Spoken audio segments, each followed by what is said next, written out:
কত লাফালাফি ছোটাছুটি দৌড়াদৌড়ি। কাল তো আর নতুন থাকবে না, যখন পুরানো হবে তখন সমস্ত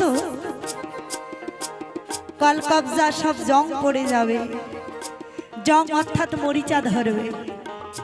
উহ মা গো বাবা গো, ব্যথা নিয়ে নড়তে পারবো না, তাই বলছে কি গো